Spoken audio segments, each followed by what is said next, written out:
नमस्कार दोस्तों, आप सबों का स्वागत है। बिहार बोर्ड मैट्रिक परीक्षा के लिए गणित का अति महत्वपूर्ण ऑब्जेक्टिव प्रश्न। दोस्तों, इस तरह का जो प्रश्न आप देख रहे हैं कई बार पूछे गए हैं और पूछे जाएंगे। तो प्रश्न आप देख रहे हैं 0.6 पर रेकरिंग को परिमेय संख्या के रूप में क्या होगा। तो परिमेय संख्या आप जानते हैं कि P/Q होता है। तो देखिए, जब किसी संख्या पर से रेकरिंग को हटाया जाता है तो क्या होता है, उतना ही नीचे 9 आता है। तो मेरे पास जो प्रश्न है, प्रश्न पे एक ही संख्या पर एक रेकरिंग है, तो यानी कि 6 पर रेकरिंग है और इस रेकरिंग को हटा देंगे तो नीचे क्या हो जाएगा, 9 आ जाएगा। अब देखिए, तो इस तरह का आने के बाद हम लोग क्या कर सकते हैं, इसे कटा सकते हैं। तो 3 तिया 9 और 3 दूनी 6, तो आपका कितना आ गया, 2/3। 2/3 कहाँ है, ऑप्शन नंबर सी बिल्कुल सही है। ऑप्शन नंबर सी आपका सही हो जाएगा। ऐसे और ही प्रश्न है, आप आगे समझिए। देखिए, अब यहाँ पे आप देख रहे हैं कि 0 ये 45 पर क्या रेकरिंग है, के बराबर है। तो 0.45 पर रेकरिंग के बराबर है। तो आपका ऑप्शन इधर दिया गया है। तो देखिए, इस ऑप्शन में से सही कौन सा होगा आपको बनाना है। तो देखिए, जितना संख्या पर रेकरिंग है उतना संख्या क्या करेंगे, उतना ही 9 नीचे लिखेंगे। तो कितना संख्या पे रेकरिंग है, रेकरिंग है 2 संख्या पे। तो यानी कि ऊपर में हम 45 लिख लेंगे और नीचे क्या आ जाएगा, 9 आ जाएगा। अब देखिए, इसे हम लोग क्या कर सकते हैं, कटा सकते हैं।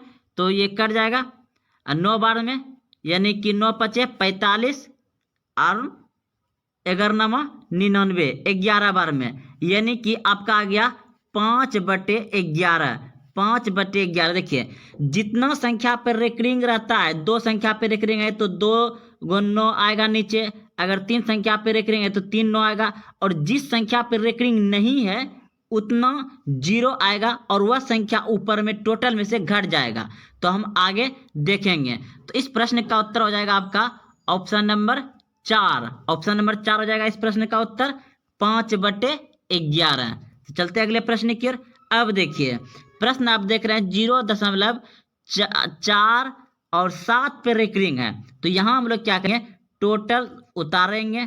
तो रेकरिंग कितना है, 7 पे है। तो यानी कि 1 9 होगा और एक क्या हो जाएगा, जिस पे नहीं है उसका 0 हो जाएगा और जिस पे नहीं है वह क्या होगा, माइनस हो जाएगा 4 इसमें। तो देखिए, इस तरह का बनाएंगे। जिस संख्या पर रेकरिंग रहेगा, ठीक है, जितना संख्या पर रेकरिंग रहेगा उतना 9 लिखेंगे और जितना संख्या पर रेकरिंग नहीं रहेगा उतना 0 लिखेंगे और जितना संख्या पे रेकरिंग नहीं रहेगा उसे माइनस भी टोटल संख्या में करेंगे। तो देखिए, आप देख रहे हैं कि 4 7 पे पावर यानी कि रेकरिंग था। तो रेकरिंग 7 पे था तो 1 9 लिख दिए और एक 4 पे रेकरिंग नहीं था तो क्या कर दिए, 0 लिख दिए और उसी को फिर माइनस कर दिए टोटल संख्या में। तो 47 में 4 घटा देंगे तो कितना हो जाएगा आपका, 43। 43 हो जाएगा, 7 घटेगा तो। अब देखिए, उसमें अब 90, तो ये कटेगा नहीं। तो 43/90 आपका आंसर जो हो जाएगा 43/90, ऑप्शन नंबर ए बिल्कुल सही है। देखिए, 47 है, 47 पे रेकरिंग हमको 7 पे दिया था तो उसका जिस पे रेकरिंग है उतना 9 बैठेगा नीचे, तो 9 बैठा दिया। जिस पे रेकरिंग नहीं है उसको क्या करेंगे, 0 बैठा देंगे और घटा देंगे उसमें, तो 4 घट जाएगा। तो कितना बच जाएगा आपका इधर, यानी कि 43/90। 43/90 ऑप्शन नंबर ए था। चलते अगले प्रश्न की ओर। अब देखिए, प्रश्न को अच्छे से पढ़िए और समझिए। प्रश्न का है संख्या 0.2 पर रेकरिंग को P/Q के रूप में, जहां PQ पूर्णांक है, Q नॉट इक्वल 0 लिखा जा सकता है। तो देखिए, बिल्कुल सोचना नहीं, जैसे अभी तक बनाए वैसे बनाएंगे। तो किस पे रेकरिंग, जैसे एक संख्या हमको दिया है, इस लिख लेते हैं एक बार इधर। 32 पे नहीं तो 2 पे रेकरिंग है। तो जितना पे रेकरिंग है उतना 9 लिखेंगे, यानी कि हम टोटल संख्या उतार लेंगे। 32 लिख लिए और चलिए फिर से एक बार लिख लेते हैं यहाँ पे, यानी कि 32 पे रेकरिंग नहीं है, 2 पे रेकरिंग है। तो हम यहाँ पे टोटल संख्या लिखेंगे 3 2। रेकरिंग कितना संख्या पे है, एक संख्या पे, तो एगो 9 उतरेगा।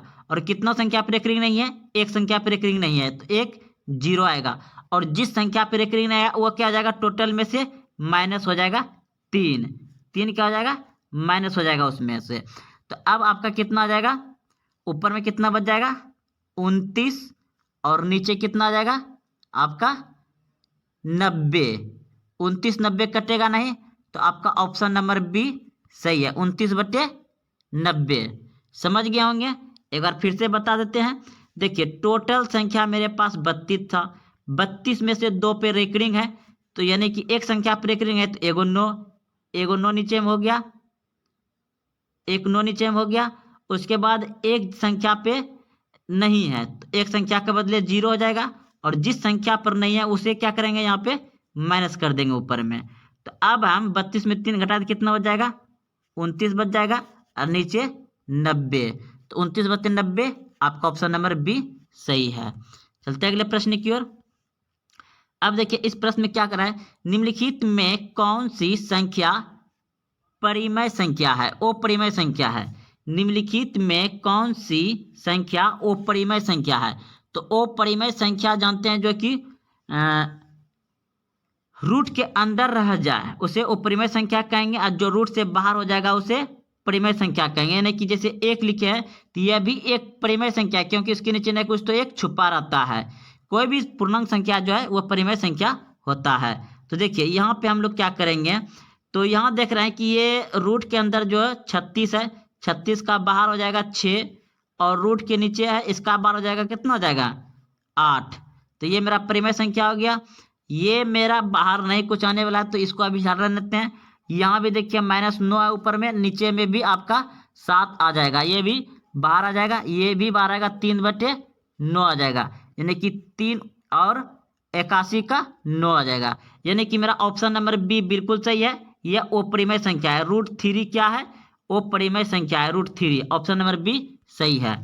अगला प्रश्न देखिए हम सभी जानबे करते हैं कि पाई क्या होता है, एक अपरिमेय संख्या है। तो यहाँ क्या दिया गया है, निम्नलिखित में कौन परिमेय संख्या है। अब क्या परिमेय संख्या पूछा गया है, तो ये अपरिमेय संख्या है, ये भी अपरिमेय संख्या है, और यहाँ मेरा क्या जाएगा परिमेय संख्या, यानी कि 4 निकल जाएगा 16 का, और 5 25 का क्या निकल जाएगा 5, और यहाँ भी नहीं जाएगा। तो मेरा ऑप्शन नंबर सी बिल्कुल सही है, क्योंकि रूट कितना है 16/25 है, तो 16 का मान 4 निकल जाएगा, और 25 का मान 5 निकल जाएगा, 4/5। तो ऑप्शन नंबर सी मेरा बिल्कुल सही है, ये परिमेय संख्या है, ऑप्शन नंबर सी।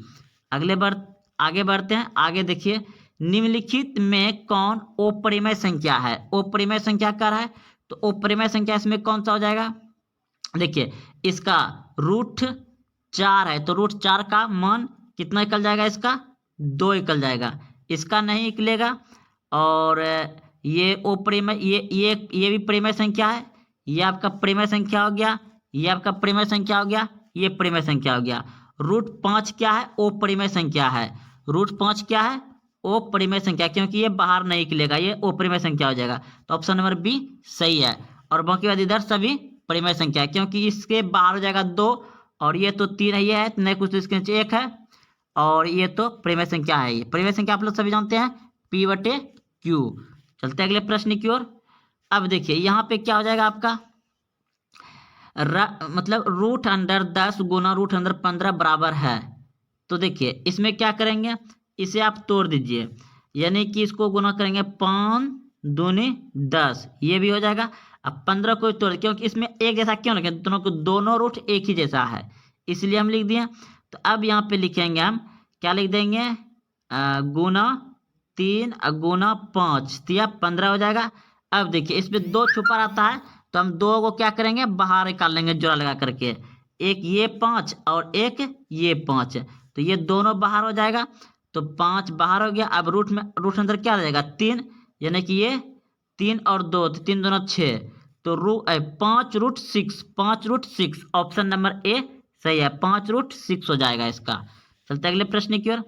प्रश्न देखिए कह रहा है, सबसे छोटी अभाज्य संख्या कौन है। तो सबसे छोटी अभाज्य संख्या होता है आपका 2, ऑप्शन नंबर सी सही है, सबसे छोटी अभाज्य संख्या 2 होता है, ऑप्शन नंबर सी सही है।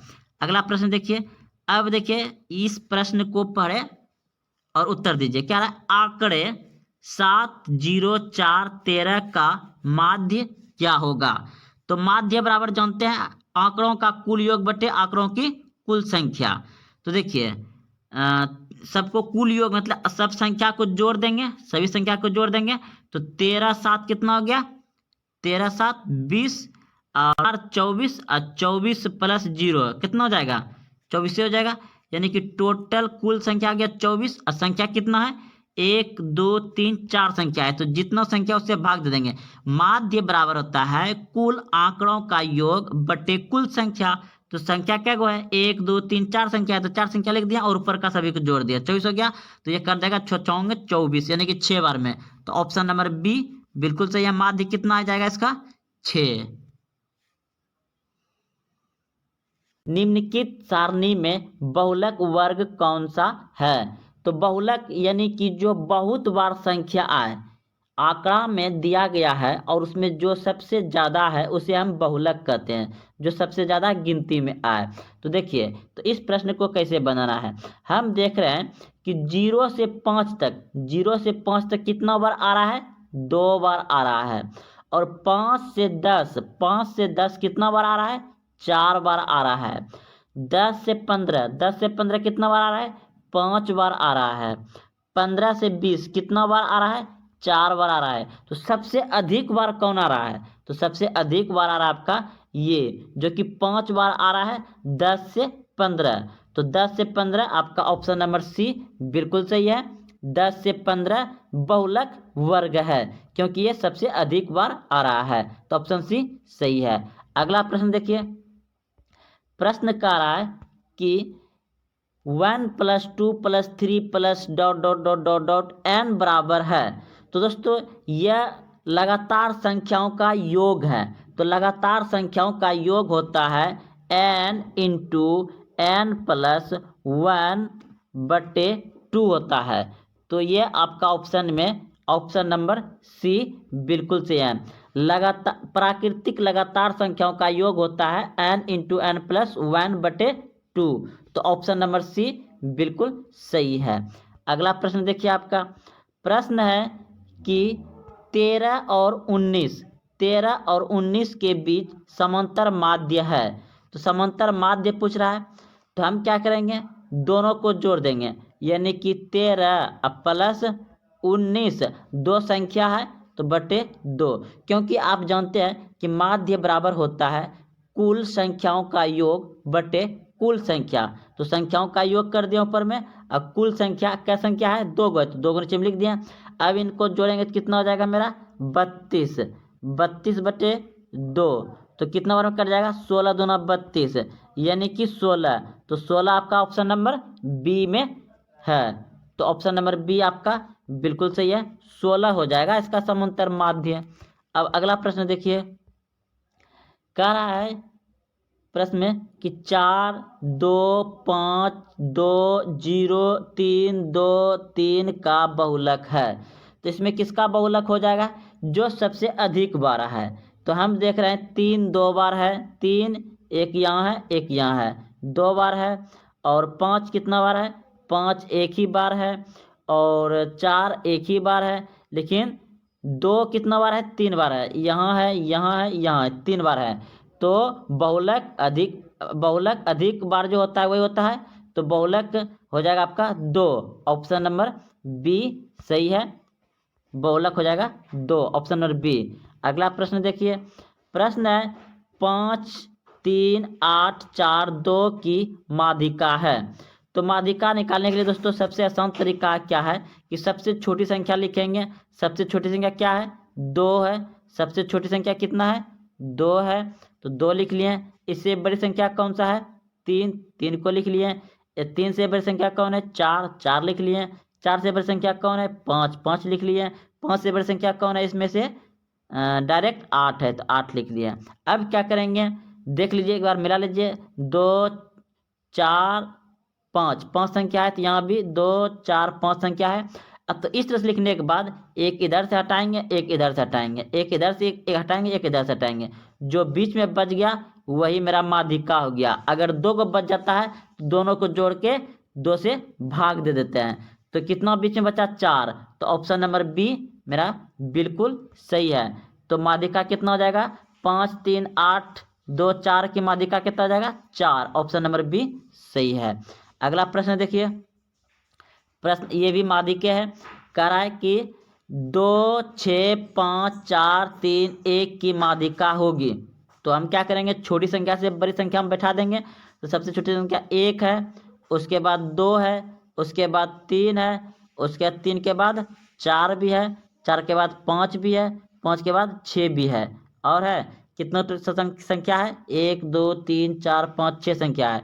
तो मेरा भी यहाँ 6 संख्या हो गया है। तो क्या करेंगे, एक इधर से काट देंगे, एक इधर से काटेंगे, एक इधर से, एक इधर से, और मेरे पास क्या कितना संख्या बच गया 2 संख्या बच गया। यानी कि जब 2 संख्या बच गया तो दोनों को जोड़ देंगे, 4 3 7 हो गया, 7/2 हो गया। अब इसको कटा दीजिए, 3 दूना 6, 3 दूना 6 कट गया, बचे कितना 1, यानी कि दशमलव दे देंगे उसमें, तो कितना हो जाएगा वो 10 हो जाएगा। तो 5 दूनी 10, तो आपका 3 दूना 6, सॉरी दोस्तों यहाँ पे 3 हो जाएगा, 3 दूना 6, और बच गया आपका कितना 1, तो दशमलव बैठा दिए, दशमलव बैठाने के बाद 5 से भाग लगेगा, 5 दूनी 10, यानी कि 3.5, यानी कि 7 का अध्ययन कितना होता है 3.5। तो ऑप्शन नंबर बी बिल्कुल सही है, 7 का अध्ययन, क्योंकि इन दोनों को जोड़े थे, 4 3 7 हो गया, 7 में 2 से भाग दे दिए, अध्ययन कर दिए उसको, तो 3.5 हो गया। चलिए अगले प्रश्न की ओर। प्रश्न है आपका, आंकड़ा 8 10 15 6 5 25 30 का परिसर है। परिसर जब भी दोस्तों पूछे तो क्या करिए, सबसे बड़ी संख्या को पकड़िए। इसमें सबसे बड़ी संख्या कहाँ है आपका 30, 30 को लिख लीजिए। उसके बाद देखिए दोस्तों, सबसे छोटी संख्या को पकड़िए। सबसे छोटी संख्या कितना है, सबसे बड़ी संख्या 30 था, और सबसे छोटी संख्या कितना है 5, तो 5 इसमें घटा दीजिए, तो कितना बच जाएगा आपका 25। तो आपका यही आ गया 25, ऑप्शन नंबर ए बिल्कुल सही है। कितना परिसर है 25 है। तो चलिए अगले प्रश्न की ओर। प्रश्न है अब आपका, ये भी परिसर ही है, कह रहा है 24 15 22 13 19 10 तथा 30 का परिसर होगा। तो सबसे बड़ी संख्या इसमें से क्या है मेरा 30 है, तो 30 को रख लिया। उसके बाद इससे सबसे छोटी संख्या कितना है मेरे पास, इससे छोटी संख्या, इससे छोटी संख्या 9 है, इससे और छोटी है नहीं है। तो क्या करेंगे, इसमें 9 को घटा देंगे, तो कितना बच जाएगा 21, 21 आ जाएगा। तो 21 कहाँ है आपका, 21 है ऑप्शन नंबर डी में। तो इस प्रश्न का उत्तर हो गया आपका ऑप्शन नंबर डी। परिसर जब भी पूछे दोस्तों तो बड़ी संख्या पकड़िए और छोटी संख्या को क्या करिए घटा दीजिए। तो 30 में 9 गया कितना बच गया 21, option number A sorry D बिल्कुल सही है 21। चलते अगले प्रश्न की ओर। प्रश्न आपका है कि वर्ग अंतराल 110 से 130 का वर्ग चिन्ह होगा।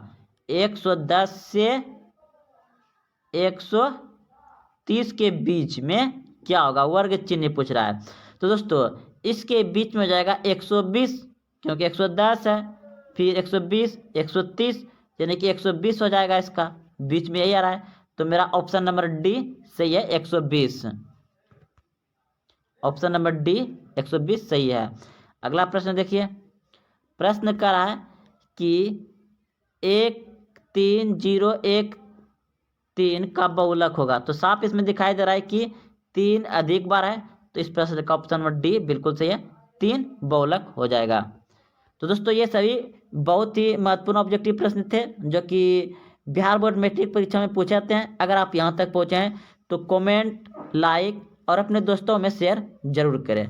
1 नंबर प्रश्न कह रहा है कि एक समकोण त्रिभुज में कर्ण का वर्ग शेष 2 भुजाओं के वर्गों के योगफल के बराबर होता है। इस प्रमेय को किसने प्रतिपादित किया था। तो देखिए आप सभी समझते हैं कि एक समकोण हमने यहाँ पर एक समकोण त्रिभुज बना लिए, जिसका कि यह कोण क्या होता है 90 डिग्री का होता है, और यहाँ पर क्या होता है थीटा। तो थीटा के सामने वाला कोण क्या होता है, थीटा के सामने वाला कोण क्या होता है आपका लंब, क्या होता है लंब, जिसे हम लोग P से सूचित करते हैं। और इधर का क्या होता है कर्ण, इधर का क्या होता है, कर्ण। तो कर्ण को क्या चीज़ से सूचित करते हैं, एच से। और नीचे क्या होता है, आधार, इसे क्या कहेंगे, बी से सूचित करते हैं। तो देखिए सवाल में कहा था कि समकोण त्रिभुज में कर्ण का वर्ग, इसका वर्ग, तो हम लोग यहाँ पे वर्ग कर लिए।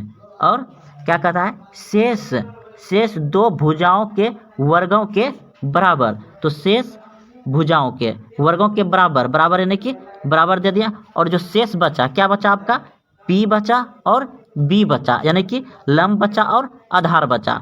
तो लंब का स्क्वायर प्लस आधार का स्क्वायर यानी कि बी का स्क्वायर। तो अब देखिए दोनों शेष दो भुजाओं के वर्गों के योगफल के बराबर होता है। तो दोनों भुजा के योगफल के बराबर होता है कर्ण। तो इस प्रमेय को किसने प्रतिपादित किया, किसने बताया, तो इस प्रश्न का उत्तर हो जाएगा आपका ऑप्शन नंबर सी, बिल्कुल सही है, पाइथागोरस प्रमेय ने बताया। सवाल था आपका, एक समकोण त्रिभुज में कर्ण का वर्ग शेष दो भुजाओं के वर्गों के योगफल के बराबर होता है। इस प्रमेय को किसने प्रतिपादित किया, तो पाइथागोरस प्रमेय ने किया। ऑप्शन नंबर सी सही हो जाएगा। अगले प्रश्न की ओर। प्रश्न है कि एक घात वाले बहुपद कहलाते हैं, एक घात वाले बहुपद कहलाते हैं। तो एक घात वाला बहुपद कैसे होता है, देखिए x प्लस 2x प्लस 3 बराबर 0, यानी कि दोस्तों इस तरह से होता है, न कुछ तो सब पे पावर एक ही रहता है। तो आप समझ गए कि वह क्या कहलाएगा, रैखिक बहुपद कहलाएगा। क्या कहलाएगा, रैखिक बहुपद। अगर दोस्तों इस तरह से दिया रहता एक्स स्क्वायर प्लस 2x बराबर 0, तो इस पर जितना पावर आएगा वह कहलाएगा आपका द्विघात बहुपद। अगर इस पे 3 रहता तो क्या कहलाता, त्रिघात बहुपद। चलिए दोस्तों आप समझ गए कि एक घात वाले बहुपद क्या कहलाते हैं, जैसा कि आपका x प्लस 3x बराबर 0 या 5 भी हो सकता है, कोई दिक्कत ना है। तो इस तरह का आपका नए कुछ पावर एक रहता है। अगर इस पे 1 है तो ये हो गया, अगर इस पे 2 रहता, सॉरी दोस्तों, ये अगर इस पे 2 रहता तो द्विघात बहुपद होता। अगर कुछ पावर नहीं है तो रैखिक बहुपद कहलाता है। और अगर 3 घात रहता है तो त्रिघात कहलाता है। चलते अगले प्रश्न की ओर। तो इस प्रश्न का उत्तर हो जाएगा आपका, इसमें रैखिक बहुपद कहलाता है, एक घात वाला। अगला प्रश्न देखिए।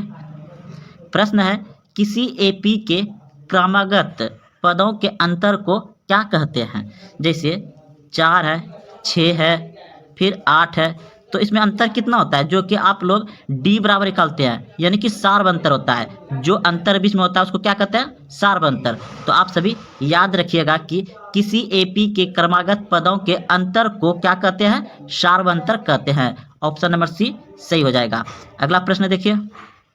प्रश्न है, sine square 22 degree plus cos square 22 degree का मान होगा। तो दोस्तों इसका मान हो जाएगा आपका 1। ऐसा सूत्र ही होता है, क्योंकि आप सभी जानते हैं कि sine square theta plus cos square theta बराबर कितना होता है, 1। तो इस थीटा के जगह पे जो भी आएगा दोस्तों, जैसे कि यहाँ पर 35 आ गया, 35 डिग्री, तो यहाँ भी 35 डिग्री आ जाएगा, तो आपका 1 ही होगा। इस जगह थीटा के जगह पे कितना भी रहेगा, दोनों समान रहेगा, तो उसका मान 1 ही रहेगा। तो sine square 22 degree plus cos square 22 degree का मान क्या हो जाएगा, 1। ऑप्शन नंबर ए सही है। चलते अगले प्रश्न की ओर।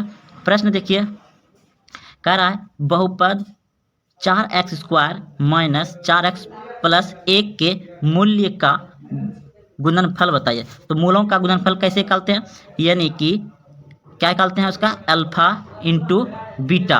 तो इसका क्या होता है, c/a। तो c कितना आपका 1 है, 1 हो जाएगा, और a कितना है आपका 4, तो 1/4। 1/4 कहाँ है, ऑप्शन नंबर सी बिल्कुल सही हो जाएगा। चलते अगले प्रश्न की ओर। प्रश्न है कि 2 क्रमागत संख्याओं का HCF होगा। तो 2 क्रमागत संख्याओं का HCF होता है हमेशा 1। ऑप्शन नंबर ए बिल्कुल सही है। जैसा कि ले लेते हैं आप 4 और 3, तो 3 से भाग दीजिएगा 4 में, 3 से भाग दीजिएगा 4 में, तो कितना लगेगा इसमें, 3 से भाग दीजिएगा 4 में, तो एक बार में, तो यहाँ कितना बच जाएगा 1, फिर 1 से दीजिएगा 3 में भाग, 3 में भाग दीजिएगा, तो 3 बार में कितना बार में लग जाएगा, 3 बार में। तो आपका इधर 1 ही बच रहा है, यानी कि 1 ही होगा। आप कितना भी संख्या ले सकते हैं, आप ले सकते हैं 12, 13 भी लीजिएगा, तो आपका एचसीएफ एक ही आएगा। यानी कि क्रमागत कराए, दो क्रमागत यानी कि लगातार संख्या लीजिएगा, उसका एचसीएफ निकालिएगा तो हमेशा एक ही आएगा। कुछ भी संख्या लीजिएगा लेकिन लगातार लीजिएगा तो उसका एचसीएफ एक ही आएगा। ऑप्शन नंबर ए सही हो जाएगा। चलते अगले प्रश्न की ओर। प्रश्न है कि पाई रेडियन बराबर होता है, तो पाई रेडियन बराबर होता है 180 डिग्री, याद रखिएगा। पाई रेडियन बराबर होता है 180 डिग्री का। चलते अगले प्रश्न की ओर। प्रश्न है किसी वृत्त पर कितनी स्पर्श रेखा खींची जा सकती है? किसी वृत्त पर कितनी स्पर्श रेखा खींची जा सकती है? तो देखिए ये वृत्त हो गया और कह रहा है कि इस पर कितनी रेखा खींची जा सकती है। तो ऐसे एक रेखा खींच सकते हैं वृत्त पर स्पर्श, ऐसे खींच सकते हैं, ऐसे एक रेखा खींच सकते हैं, फिर ऐसे खींच सकते हैं, फिर ऐसे खींच सकते हैं, फिर ऐसे खींच सकते हैं, यानी कि अनंत खींच सकते हैं, बहुत सारा खींच सकते हैं। तो आपका ऑप्शन नंबर सी हो जाएगा। और एक प्रश्न आता है दोस्तों, जैसे कि पूछ दिया जाएगा कि किसी वृत्त पर बाह्य एक बिंदु से, यानी कि एक बाह्य बिंदु पूछ देगा। क्या पूछ देगा? एक बाह्य बिंदु, इस तरह से आपको पूछ देगा बाह्य बिंदु से कितनी स्पर्श रेखा खींची जा सकती है। तो इसको कैसे बनाए देखिए दोस्तों, पहले समझ लीजिए। जैसे कि यह एक वृत्त है, ठीक है, और एक बाह्य बिंदु यहाँ पे हम बिंदु यहाँ पे एक रख लिए और इससे कहता है स्पर्श रेखा कितनी खींची जा सकती है। तो एक रेखा ये खींच दिया और एक रेखा ये खींच दिया, तो कितनी खींचा जाएगा? दो ही खींचा जाएगा। जब यहाँ पर रहेगा एक बाह्य बिंदु से एक वृत्त पर कितनी स्पर्श रेखा खींची जाएगा? तो दो होगा, लेकिन यहाँ पर तो बिंदु दिया नहीं है, इसलिए क्या हो जाएगा इसका? अनेक। ऑप्शन नंबर सी हो जाएगा। चलते अगले प्रश्न की ओर।